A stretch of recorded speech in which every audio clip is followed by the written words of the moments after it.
Good morning po at tuloy po tayong lalapit sa Panginoon. Magandang umaga po sa bawat sa po sa atin. Ngayon po ang aking pong devotion ay ang Mateo 6:25. Ito po yung dalas na mga talata. Isa sa mga talata na talagang ipinapakita rito ng Panginoon yung ating mga alalahanin sa buhay. Sabi po niya rito, huwag na po tayong mag-alala po sa tatlo po kasi ang binanggit dito yung iinumin, kakainin at dadamitin. At pinapakita rito na mas mahalaga po yung ating pong buhay kaysa dun sa inumin at dadamitin o yung kakainin at yung katawan sa dadamitin po natin.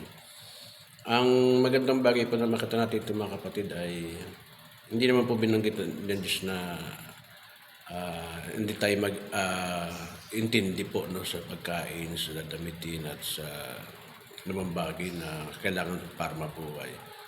Ang ipinapakita po rito ng mga kapatid ay ang halaga ng buhay po natin. Yung wag po tayong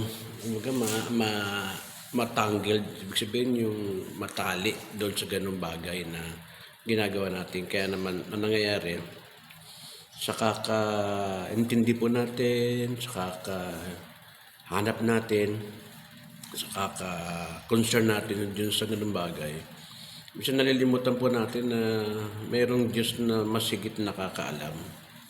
Ang hiningi lang sa atin ng Diyos ay ang patuloy po tayo mag-submit. No? Bagamat alam natin na kailangan natin mabuhay, totoo naman po yun. Kaya nga lang, patuloy po natin dapat na unawain sa chapter 4 po ng Mateo ay ang buhay po natin ay hindi lamang doon sa parting kakain, inom, dadamit. At yun naman po ay tunay na nangyayari. Kaya nga lang, sabi ng Lord, meron po salita ng Diyos na nagbigay sa atin ng pagkakataon. Nalikhain po tayo, yung kanya pong makapangyarihang salita na tayo po ay nalikha po sa mundong ibabaw. At hindi lang po tayo, pati po yung kakumpletuhan ng po ng mundo. Ibig sabihin, dito magkaroon tayo ng tinatawag na paglapit sa Diyos. Dahil lang sabi nga ng 24 verse 1 ng awit, ang lahat ng mga narito sa babaw man ng mundo at sa loob sa langit at sa kalooban at sa buong kabuuan po ng mundo at ng langit, ang may-ari daw po ay si Yahweh. Sino ang Diyos po may-ari? Kaya huwag po tayong magkaroon ng tinatawag na pagkakataon na hindi ho tayo kumilala ng Diyos. Dahil hindi naman po nagpapabaya po ang Diyos po sa atin. Ang hiling lang ng Diyos ay yung patuloy po tayong manalig po sa Kanya. Patuloy tayong magtiwala. Kasi pinapakita rito na ang Panginoon sa Kristo, ang Kanya pong ginagawa ay ang masunod ng kalooban ng Diyos. Ganon din po dapat tayo.